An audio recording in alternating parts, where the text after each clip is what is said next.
আসসালামু আলাইকুম এভরিওয়ান। আইমন নিয়ে আজকে বিকালে কিছুক্ষণ আগে বের হয়েছি। তখন বৃষ্টি ছিল না, প্রায় এখন বৃষ্টি পড়া শুরু হয়েছে। আমরা প্রথমে আমরা নাইক্ষণচুরি থেকে লেবুছড়ির রাস্তা দিয়ে আমরা এখন মামা বাগিনের জিরি বলে এটাকে, যে জিরিতে আমরা আছি।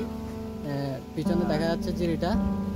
আমরা আসার সময় বৃষ্টি ছিল না। আমরা আসছি নাইক্ষণচুরি থেকে লেবুছড়ি পাহাড়ে ওঠার আগে বাম দিকে একটা রাস্তা চলে আসছে, ওই রাস্তা দিয়ে আমরা ঢুকে গেছি। ঢুকার পরে কিছু দূর সামনে আসার পরে আমরা এই জিরিটা দেখতে পাচ্ছি। এটা মামা বাগিনার জিরি না? আচ্ছা, আমরা এখন বৃষ্টি অনেক বেশি পড়তেছে, আমরা চলে যাচ্ছি। এখন এখানে বেশিক্ষণ থাকা পসিবল না। ধন্যবাদ সবাইকে।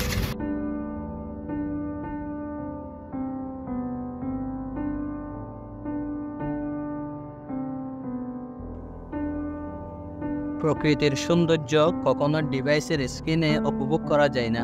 প্রকৃতির সৌন্দর্য উপভোগ করতে হলে আপনাকে অবশ্যই প্রকৃতির সাথে মিশতে হবে। তাই বেশি কিছু না ভেবে আমি আর আমার কাজিন সানাউল্লাহ নুরাইমন একসাথে বিকেলে বেরিয়ে পড়লাম নাইক্ষণচুরি অন্বেষণ করার উদ্দেশ্যে। তার আগে পরিচয় করিয়ে দিই নাইক্ষণচুরি সম্পর্কে। বান্দরবান জেলার একটি উপজেলা হলো নাইক্ষণচুরি। তবে এই নাইক্ষণচুরি বান্দরবান জেলায় হলেও এখানে আসতে হলে আপনাকে অবশ্যই কক্সবাজারের পথ ধরে আসতে হবে। কক্সবাজারে যাওয়ার পথে কক্সবাজার প্রায় 20 কিলোমিটার আগে আপনাকে রামু ফুটবল চত্বর নেমে যেতে হবে এবং সেখান থেকে জনপ্রতি 40 টাকা করে সিএনজিতে করে প্রায় 16 কিলোমিটার পথ অতিক্রম করে নাইক্ষণচুরি পৌঁছাতে পারবেন। এবার চলুন নাইক্ষণচুরিতে ভ্রমণ করি।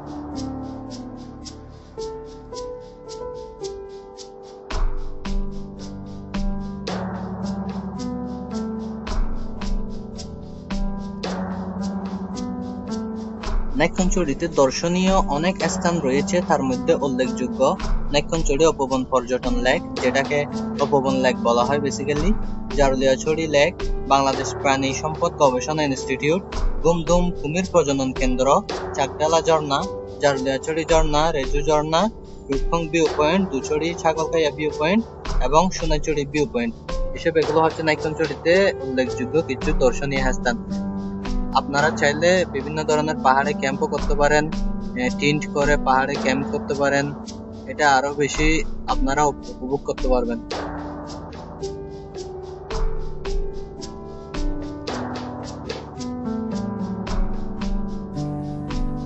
শহরের দালান কোঠায় বসে পাহাড়ের গ্রান কখনো উপভোগ করতে পারবেন না।